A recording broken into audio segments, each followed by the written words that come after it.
Well,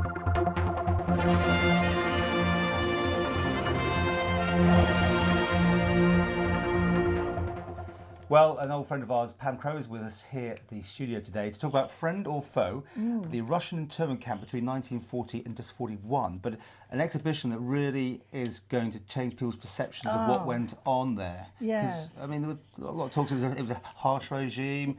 Yes, and of course most people who've written about it are people that weren't there at the time, eminent professors in London, but actually in reality it was quite a different kind of camp. And I think, as one person said to me, we all just rubbed along together. And I think that's exactly what happened. Of course, there was fear when it was announced that these women were going to arrive, but then no one expected the amount of the volume in one day. I mean, there were nearly 4,000 people. 4,000 women and children, all to be housed by nightfall. So only women and children, and they come from the UK as Russian, say German or whatever. German, Russian. Enemy. Yes, well, not necessarily enemies either, because of course a great number, the vast majority in the camp were refugees, Jewish refugees who had already fled Germany, and so were then sent to the Isle of Man because they were German nationals. Now you've got a particular story to tell us, which is fascinating. I love this. You've done some research. Yes, I have lived this for nearly 6 months now.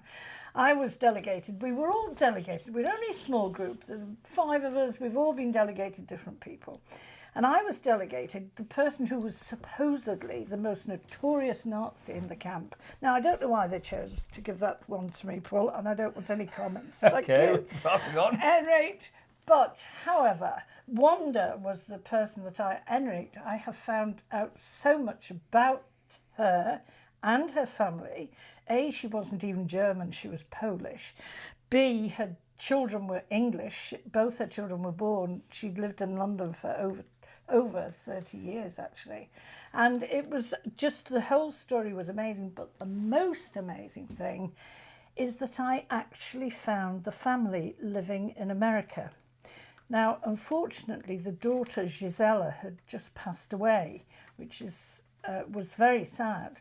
But the granddaughter I connected with, and we have spoken for hours and hours, and she finally said to me she had 7 boxes of letters that Wanda had written in the camp. Now, Wanda seemed to have taken upon herself a role as I was going to say the busybody of the camp, and I thought, no, I'll refrain from that. But certainly she took on the role, I think, of what maybe she was doing in London, because she was the wife of the senior Lutheran pastor in London. So she did help a lot of people around the church and the congregations. So when she came to the camp, she was helping all and sundry. And the commandant had a letter a day from Wanda. Wanda wrote to the newspapers, Wanda wrote to the Home Office, Wanda wrote...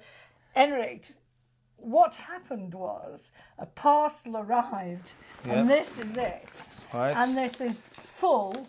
This comes from America? Yes, this is full of the letters that Wanda had written. Wow. And there's more. There's more.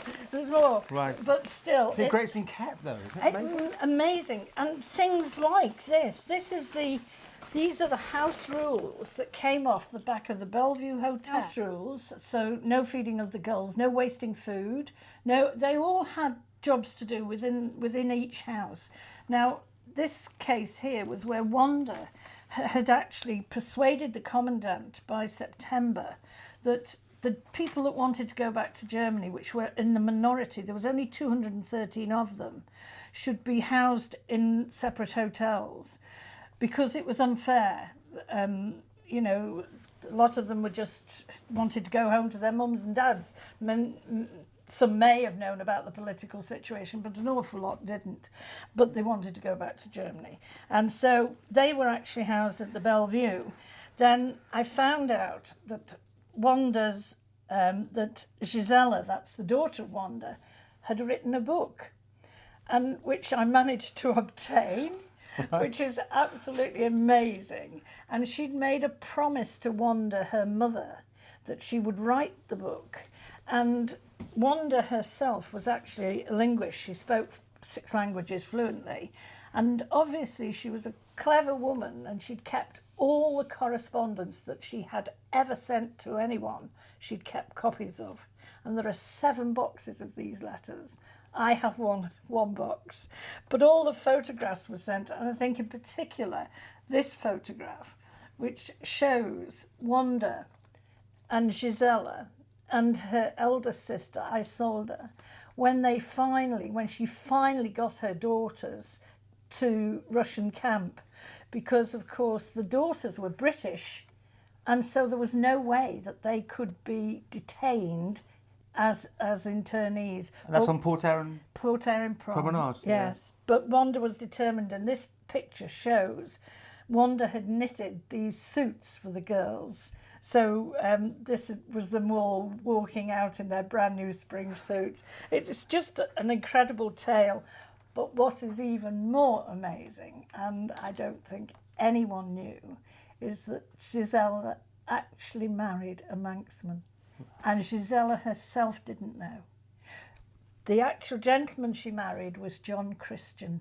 Can't get more Manx than that, can you? Exactly. And I am busy trying now. John is still alive, but he doesn't remember a great deal. And I know his father was Albert. And so I'm busy trying to piece together a little bit of the Christian history for them. Okay, well, if anyone's got any information, they should yes, get in touch. Exactly. And if anyone interested in gender issues alone, to come to the exhibition to see a camp that was organised for women, run by women, and really a huge success. And it ran for what, a year? So what happened to them after that? No, it didn't run. We have concentrated on the first year. But it was longer then, the whole year, the whole yes, duration. Gisela, Isolde and Wanda were in the camp for 5 years. Oh, the full time. And she finally got her husband through persistence, through these letters, I tell you, must have been like an avalanche on people's desks. And in the end, a bit right with me, really, this just get rid of her, for goodness sake, send the man back. So she got her husband back to the Isle of Man as well. Wow. Amazing story. So your exhibition is just centering on this between 40 and 41. It is. But could there be other exhibitions to follow then? Well, looking at other time zones? We have found out so much that it's almost certain. I mean, one of the stories is the roll call that was done for a Christmas present for one of the hoteliers. Every member in the hotel painted a picture, rather like an autograph book, and that's been made into a book now. There are 60 pages. It's just amazing the things we found out.